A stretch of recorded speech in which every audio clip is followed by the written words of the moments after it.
పరివర్తన, transformation, change.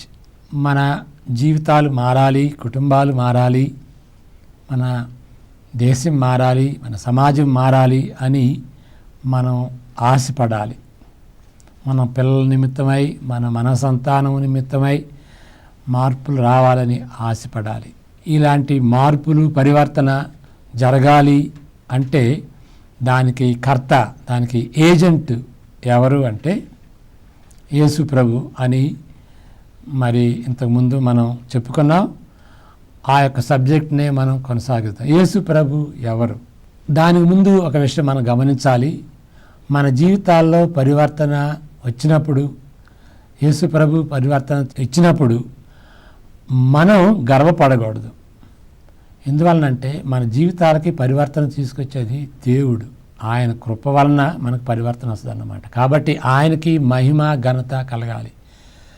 ఎప్పుడైనా సరే అది ఒక టెంప్టేషన్, ఒక శోధన ఏంటంటే ఆయన మారిపోయాడని ఆయన గురించి చెప్పుకుంటాం, కానీ ఆయన మార్చినటువంటి వ్యక్తిని గురించి, ఆయన మార్చినటువంటి దేవుని గురించి మనం చెప్పుకుని ఆయన మహిమపరచడం అన్నమాట. కాబట్టి మనకు జాగ్రత్తగా ఉండాలి ఆ విషయంలో. మార్పు, ట్రాన్స్ఫర్మేషన్ ఎవరిలో జరిగినప్పుడు దేవుడు ఎంత గొప్పవాడు, కృపామయుడు, ఎంత శక్తిమంతుడు అని ఆయన్ని ఘనపరచాలి. అంతేగాని మనుషుల్ని హెచ్చించి దాన్ని బట్టి ఎవరు కూడాను గర్వపడటానికి అవకాశం లేదు. అది చేయకూడదు. అది చాలా డేంజరస్ అన్నమాట. దేవుని మహిమార్థమై మన యొక్క ట్రాన్స్ఫర్మేషన్ని మనం అలాంటి తాత్పర్యం ఇవ్వాలి. మరి ట్రాన్స్ఫర్మేషన్కి ఏజెంటు, కర్త యేసు ప్రభు. ఆయనలో ప్రత్యేకత గురించి గత 2 వారాలుగా మనం తలంచాం. దాని గురించి మరి ధ్యానించుకున్నాం. ఇంకా ఆయన గురించి ఈ 2 వారాలు ఇంకా యేసు ప్రభుని గురించి తెలుసుకోవాలి. యేసు ప్రభు దేవుడా అనేటువంటిది చాలా ముఖ్యమైనటువంటి అంశం. అసలు బైబిలు చదివితే యోహాను సువార్త 20వ అధ్యాయం 31వ వచనంలో ఏముంటుందంటే, these things are written that you might believe that Jesus is Christ and that by believing you may have eternal life.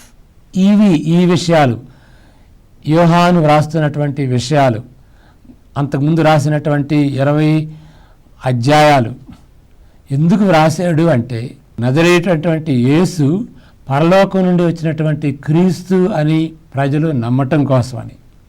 ఎవరైతే ఆయన సువార్త చదువుతున్నారో ఆ చదవర్లు నజరైనటువంటి యేసు క్రీస్తు పరలోకం నుండి వచ్చినటువంటి క్రీస్తు అంటే దేవుడు అని నమ్మాలి. నమ్మినటువంటి వాళ్ళు నిత్యజీవం పొందుతారు, రక్షణ పొందుతారు. అది గమనించాలన్నమాట. రక్షణ పొందాలి అంటే దానిలో కీ ఫ్యాక్టర్, సెంట్రల్ ట్రూత్ ఏంటంటే యేసు ప్రభు క్రీస్తు, యేసు ప్రభు దేవుడు, పరలోకం నుండి వచ్చినటువంటి వ్యక్తిగా మనం భావించాలన్నమాట. పోయిన వారంలో మనం చెప్పుకున్నాం, ఆయన ద్వారా రక్షణ, పాపరక్షణ వస్తుంది.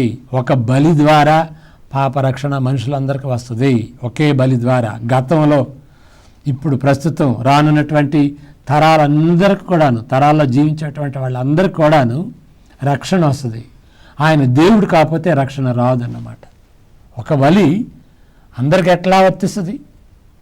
కాబట్టి ఆయన దేవుడు కాబట్టి అన్ని కాలాల్లో ఉన్నటువంటి ప్రజలందరికీ ఆయన యొక్క బలి రక్తాన్ని బట్టి మనకి రక్షణ వస్తుంది అన్నమాట. కాబట్టి యేసు ప్రభు దేవుడు అనేది చాలా ముఖ్యం. అది నమ్మాలి. దానికి 7 కారణాలు నేను మీతో పంచుకుంటాను. యేసు ప్రభు నిజంగా దేవుడని మీకు మీ హృదయంలో, మీ మనస్సులో, మీ మనస్సాక్షిలో నిజంగా నచ్చినటువంటి కారణాలు ఉండి ఉండొచ్చు. నాకు తోచినటువంటి కారణాలు 7 చెప్తాను. సులువు. మీరు నోట్స్ రాసుకోకుండానే మీ హృదయాల్లో మరి రాసుకోవచ్చు. ఈ విషయం చాలా సులువైనటువంటి కారణాలు. ఏదైనా సరే కాంప్లికేటెడ్ ఉన్నటువంటి కారణాలు కొంచెం క్వశ్చన్ మార్క్గా ఉంటాయి అన్నమాట. ఇది చాలా సింపుల్. యేసు ప్రభు దేవుడు అంటానికి చాలా సింపుల్ అన్నమాట. 7 కారణాలు. Number 1, Jesus of Nazareth has the characteristics of God. దేవునికి ఉన్నటువంటి గుణగణాలు యేసు ప్రభులో ఉన్నాయి కాబట్టి ఆయన దేవుడు. 2వ కారణం తర్వాత వివరించి చెప్తాను. వీటన్నిటి గురించి ముందు అవుట్లైన్ చెప్తాను.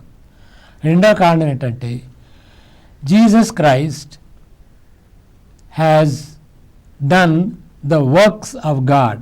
దేవుడు చేసినటువంటి కార్యాలు ఆయన చేశాడు కాబట్టి దేవుడు. మూడో కారణం, Jesus Christ has the names of God. దేవునికి ఉన్నటువంటి పేరులు ఆయనకున్నవి కాబట్టి ఆయన దేవుడు. నాలుగవ కారణం, Jesus Christ has the prerogatives of God. ప్రత్యేకమైనటువంటి అధికారం, దేవునికే ఉన్నటువంటి అధికారం యేసు ప్రభు చలాయించాడు కాబట్టి ఆయన దేవుడు. ఫిఫ్త్ రీజన్, ఐదవ కారణం, Jesus was given the status of God. దేవునికి ఉన్నటువంటి స్థానం, ఆ పదవి, ఆ స్టాటస్ యేసు ప్రభుకి ఇచ్చినట్లుగా మనం బైబిల్లో చూస్తున్నాం కాబట్టి ఆయన దేవుడు. ఆరవ కారణం, Jesus Christ has the description of God. దేవునికి ఇచ్చినటువంటి వివరణ యేసు ప్రభుకి ఇచ్చారు. అక్షరాల ఏ విధంగా దేవుని ఏ విధంగా వివరించారో పాత నిబంధనలో అదే వివరణ యేసు ప్రభుకి క్రొత్త నిబంధనలో అన్వయించారు కాబట్టి ఆయన దేవుడు. చివరిగా ఏడవదిగా, Jesus was directly described in the Bible as God. యేసు ప్రభు దేవుడని నేరుగా అక్షరాలతో నేరుగా డైరెక్ట్గా వ్రాయబడింది. చాలామంది అంటారు యేసు ప్రభు దేవుడని బైబిల్లో ఉందంటే ఉన్నది. నేను చూపించుతాను. 7 విషయాల గురించినటువంటి వివరణ మీకు చెప్తాను. అది చెప్పిన తర్వాత యేసు ప్రభు దేవుడైతే 3 సమస్యలు కూడా ఉన్నాయి. ఆ సమస్యల గురించి కూడా మనం చెప్పుకుందాం. మొదటిది, Jesus has the characteristics of God. దేవునికి ఉన్నటువంటి గుణగణాలు యేసు ప్రభులో ఉన్నాయి. ఏంటి దేవునికి ఉన్నటువంటి గుణగణాలు? 2 రకాలైనటువంటి గుణగణాలు ఉన్నాయి. నైతిక గుణాలు, అనైతిక గుణాలు. మోరల్ యాట్రిబ్యూట్స్ అండ్ అమోరల్ యాట్రిబ్యూట్స్ అంటారు ఇంగ్లీష్లో. మోరల్ యాట్రిబ్యూట్స్ అంటే నైతిక జీవితానికి సంబంధించినవి. దేవుడు మంచివాడు. మంచివాడు అంటానికి దేవుడు ప్రేమ కలిగినటువంటి వాడు, దేవుడు కృప కలిగినటువంటి వాడు, దేవుడు దయాళుడు అనేది ఒక కేటగిరీ. రెండవ లక్షణం ఏంటంటే దేవుడు పరిశుద్ధుడు, పాపాన్ని చూడలేడు, అలాంటి పరిశుద్ధత ఉన్నది. మరి నైతిక జీవితానికి సంబంధించినటువంటి గుణం, 3వ గుణం ఏంటంటే దేవుడు నీతి న్యాయములు కలిగినటువంటి వాడు. Is righteous and just. నీతి న్యాయం అవి నైతిక గుణాలు. మరి అనైతిక గుణాలు ఏంటంటే అంటే నైతిక జీవితానికి సంబంధించినటువంటి దేవుని గుణలక్షణాలు ఏంటి అంటే గాడ్ ఈజ్ ఆమ్ని ప్రజెంట్. దేవుడు సర్వవ్యాపి, అన్ని చోట్ల ఉంటాడు దేవుడు. గాడ్ ఈజ్ ఆమ్నిషియంట్, సర్వజ్ఞాని, అన్ని విషయాలు తెలుసు ఆయనకి. గాడ్ ఈజ్ ఇమ్యూటబుల్ అంటే మారినటువంటి దేవుడు. నిన్న నేడు రేపు ఒకే రీతిగా మారినటువంటి వాడు ఆయన దేవుడు అని. మరి అనైతిక జీవితానికి సంబంధించినటువంటి గుణగణాలు ఉన్నాయన్నమాట. సర్వవ్యాపి, సర్వజ్ఞాని, సర్వశక్తిమంతుడు, సర్వాధికారి, సర్వశక్తిమంతుడు, మరి మారినటువంటి వాడు అన్నమాట. ఈ గుణాలన్నీ కూడాను యేసు ప్రభువులో ఉన్నాయి కాబట్టి ఆయన దేవుడు. కానీ ఒక ఎక్సెప్షన్ అన్నమాట. ఏంటి ఆ ఎక్సెప్షన్ అంటే దేవుడు సర్వవ్యాపి కానీ యేసు ప్రభు సర్వవ్యాపి కాదు.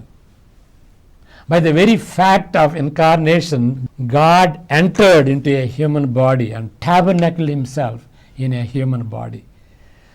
సర్వవ్యాపిగా ఉండేటువంటి దేవుడు ఆయన ఒక బాడీలో తనను తాను ఇమిడ్చుకున్నాడు. క్రిస్మస్ దినాన దేవుడు మనిషి అయ్యాడంటే అర్థమైందన్నమాట. ఒక శరీరంలో తను తాను ఇమిడ్చుకున్నాడు కాబట్టి అన్ని చోట్ల ఉండటానికి వీల్లేదు. యేసు ప్రభు నజరేతులో ఉంటే కపర్నేలో ఉండటానికి వీల్లేదు. ఆయన గలిలయలో ఉంటే సమరయలో ఉండటానికి వీల్లేదు. సమరయలో ఉంటే యూదాలో ఉండడు. ఎందుకంటే ఆయన బాడీలో శరీరంలో ఇమిడ్చున్నాడు కాబట్టి సర్వవ్యాప్తి కాదన్నమాట. ఓకే, అదొక limitation. It was a self imposed limitation. తనకు తానే స్వయంగా దేవుడు మనిషి అయినప్పుడు తనకు తానే మరి తన అధికారాన్ని రిక్తుడిగా చేసుకుని బానిసగా వచ్చి శరీరధారి అయ్యాడన్నమాట. కాబట్టి అది ఒక మొదటి కారణం. రెండవ కారణం, యేసు ప్రభు దేవుడు అంటానికి రెండవ కారణం ఏంటంటే దేవుడు చేసినటువంటి కార్యాలు యేసు ప్రభు చేశాడు. ఏంటి దేవుడు చేసినటువంటి కార్యాలు? 3 కార్యాలు. సర్వలోకాన్ని దేవుడు సృజించాడు. చాలా ముఖ్యం అండి. సర్వలోకాన్ని దేవుడు నోటి మాట ద్వారా సృజించాడు. ఓకే, మానవుడిని మట్టితో చేశాడు.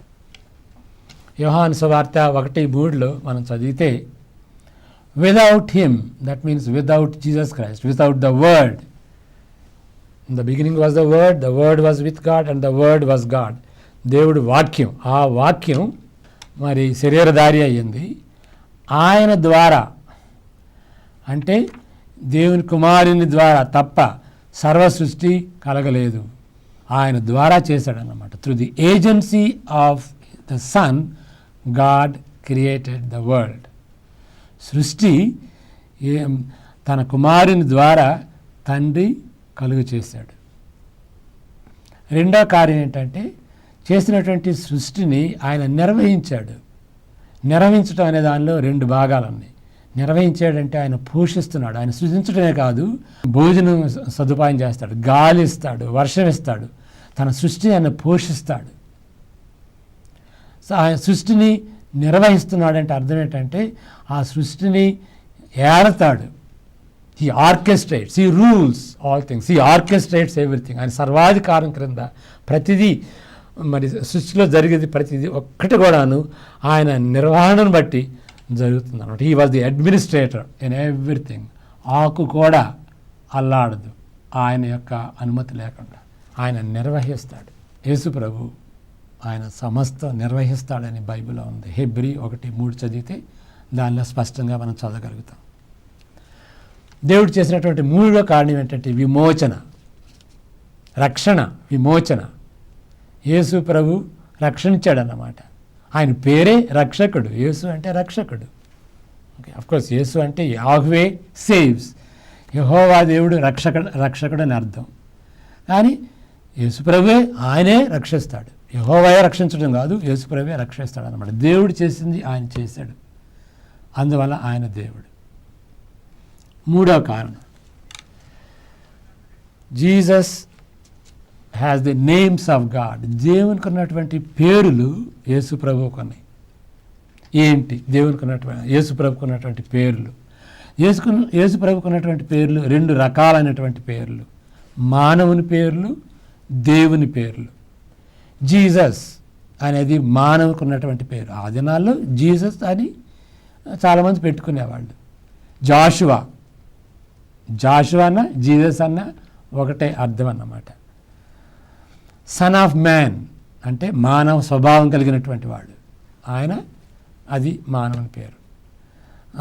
కాబట్టి యేసు ప్రభువుకి యేసు అనేది కూడాను మానవుని యొక్క పేరు. మరి దేవునికి ఉన్నటువంటి పేర్లు యేసు ప్రభువుకు ఉన్నాయి. ఇమ్మాన్యుయల్, గాడ్ విత్ అస్, దేవుడు మన మధ్య ఉన్నాడు. యేసు ప్రభు మనుషుల మధ్య ఉంటే ఎవరున్నారు? దేవుడు అన్నాడు. ఇమ్మాన్యుయల్ అంటే అర్థం అది. ఇంకొక పేరు వాక్యం. ఆది యందు వాక్యం ఉండెను, ఆ వాక్యము దేవుని యొద్ద ఉండెను, వాక్యము దేవుడై ఉండెను. అది లోతైనటువంటి విషయం వాక్యానికి, దేవునికి. ఓకే, మరి సృష్టించినటువంటి దేవుడు ఏ విధంగా సమస్త లోకాన్ని వాక్యం ద్వారా సృజించాడు, మరి వాక్యం ద్వారా ప్రవక్తల ద్వారా ఆయన్ని ఏ విధంగా బయలుపరుచుకున్నాడు, ఆ వాక్యం శరీరధారి అయినట్టుగా మనం చూస్తామన్నమాట. వాక్యం అంటే చాలా అర్థం ఉన్నదన్నమాట. దేవుని యొక్క వాక్యానికి పెద్ద డిఫరెన్స్ ఉన్నట్టుగా మనం చూడం. ఇంకొక పేరు, ఇంకా 3 పేర్లు చెప్తాను. ఇంకా ప్రభువు అని అంటాం. యేసుక్రీస్తుని ప్రభువు అంటారు. ప్రభువు అంటే మామూలుగా మరి ఆయన సర్ అని అర్థం. మాస్టర్, రబ్బాయిస్ని కూడా సర్ అనేవాళ్ళు, యజమానుని సర్ అంటే వాళ్ళు. కాబట్టి సర్ అంటే మామూలుగా మనం వాడుకగా సర్ అన్నట్లుగా కురియస్ అంటారు గ్రీకులో. కురియస్, మాస్టర్, సర్ అంటారు అనమాట ప్రభు అంటే.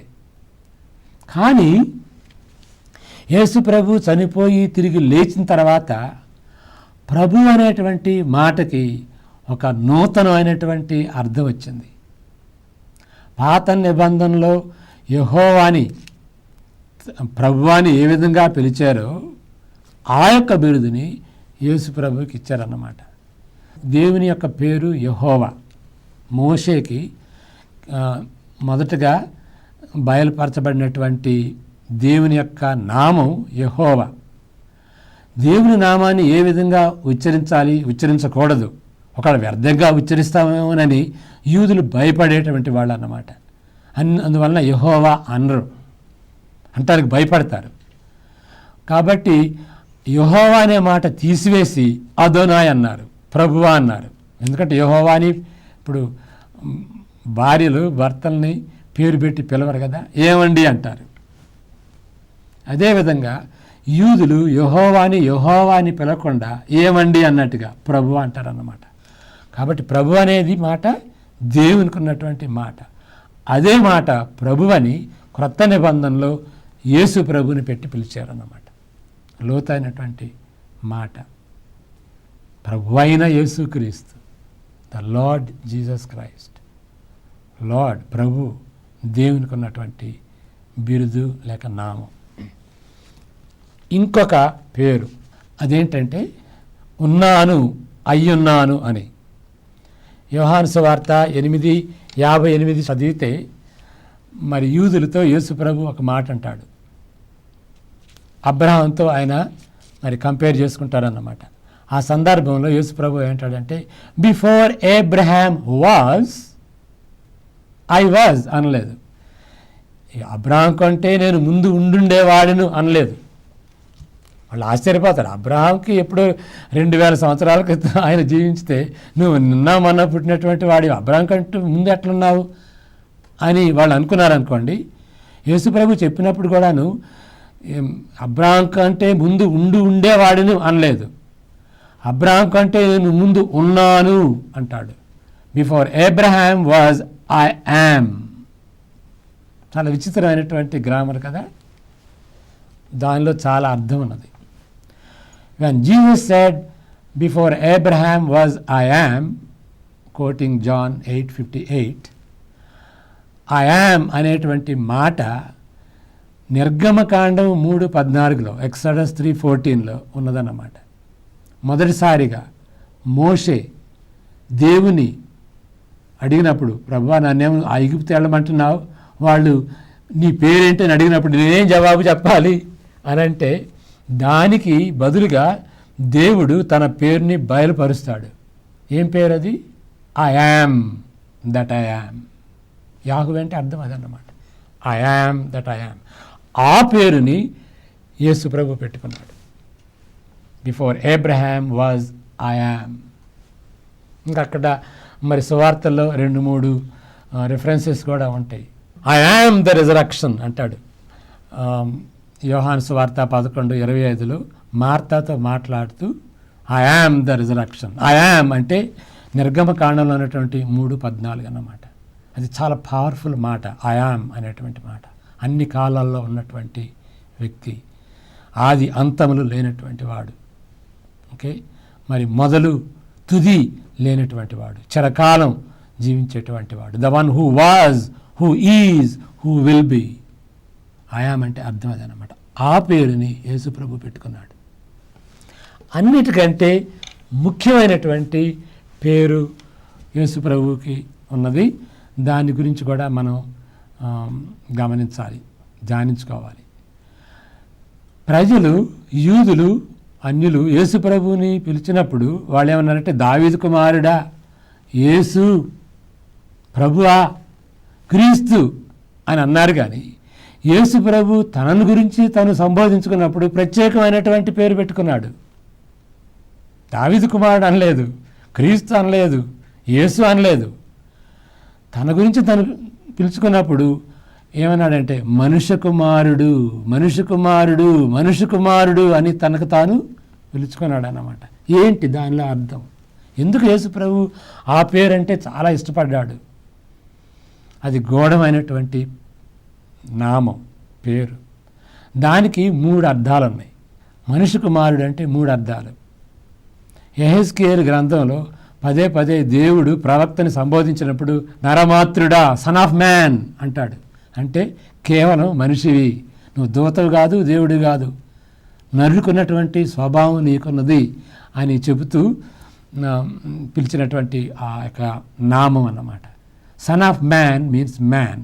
మనిషి కుమారుడు అంటే కేవలం మనిషి అని అర్థం. మనిషి కుమారుడు అంటే రెండో అర్థం ఏంటంటే దేవుడు అని అర్థం. దానియేలు గ్రంథం 7:13 చదివితే అక్కడ క్లియర్గా ఉందన్నమాట.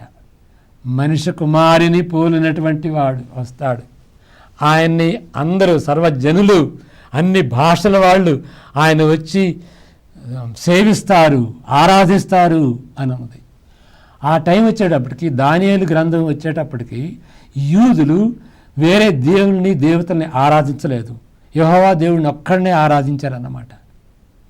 కాబట్టి మనిషి కుమారుని ఆరాధించారు యూదులు అని అంటే దాని అర్థం ఏంటంటే ఆయన దేవుడు అనే అర్థం వస్తుందన్నమాట. కాబట్టి దానియేలు 7:13 ప్రకారం మనిషి కుమారుడు అంటే దేవుడు అని అర్థం. మీరు దయచేసి చదవండి ఆ వచనాన్ని. 3వ అర్థం, మనిషి కుమారుడు అంటే శ్రమపడి మనకు రక్షణ తీసుకొచ్చేటువంటి వ్యక్తి అని అర్థం. శ్రమల గురించి మరి యెషయా గ్రంథంలో మరి సర్వెంట్ సాంగ్ అంటారన్నమాట. సేవకుని పద్యం, సేవకుని కీర్తనలు అంటారు. 4 ఉన్నాయి అలాంటివి. వాటిలో ముఖ్యమైనది యెషయా 53 అధ్యాయం అన్నమాట. అక్కడ మనిషి కుమారుని గురించినటువంటి పద్యం ఉంటుంది. ఆ పద్యంలో ఏం చూస్తాం? ఆయన శ్రమ పడతాడు. యెషయా 53 అందరికీ తెలిసినటువంటి విషయమే. ఆయన శ్రమ పడతాడు, వేదన పొందుతాడు. మనకు బదులుగా నీతిమంతుడిగా ఉండి ఆయన శ్రమపడి మన రోగాల నుండి, మన పాపాల నుండి రక్షించేటువంటి వ్యక్తి అని మరి ఆ పద్యంలో మనం చూడగలుగుతున్నాం. మనిషి కుమారుడు అంటే శ్రమపడి రక్షిస్తాడని. కాబట్టి మనిషి కుమారుడు అంటే గూఢమైనటువంటి ఆ పేరులో 3 అర్థాలు ఉన్నాయి. ఆయన మనిషి, ఆయన దేవుడు, ఆయన శ్రమపడి రక్షించేటువంటి ఆయన. అందువలన కానీ మనిషి కుమారుడు అంటే యూదులకి అంతగా క్లారిటీ లేదు, అంతగా స్పష్టంగా తెలియదు. అది ఇల్యూజన్ అన్నమాట. మనిషి కుమారుడు దాని గురించి ఎంత ఉన్నది బైబిల్లో, కానీ దాని పూర్తి అర్థం తెలియదు. అనేక అర్థాలు తీసుకొచ్చారు. ఆ అబ్స్క్యూర్గా ఉన్నటువంటిది, క్లారిటీ లేనటువంటిది, క్లియర్గా అస్పష్టంగా ఉన్నటువంటి బిరుదుని, యూదులు అర్థం క్లియర్గా తెలుసుకున్నటువంటి బిరుదుని, ఆ యొక్క నామాన్ని యేసు ప్రభు వాడుకున్నాడు అన్నమాట. What was obscure, Jesus tactfully used it. Had they known clearly what that meant, perhaps they would have killed him. They would have said, dare you call yourself son of man? నువ్వు మనిషి కుమారుడిని పిలుస్తున్నావు, నువ్వు దేవుడివా అని వాళ్ళకి తెలిస్తే అప్పుడే చంపేవాళ్ళు అన్నమాట.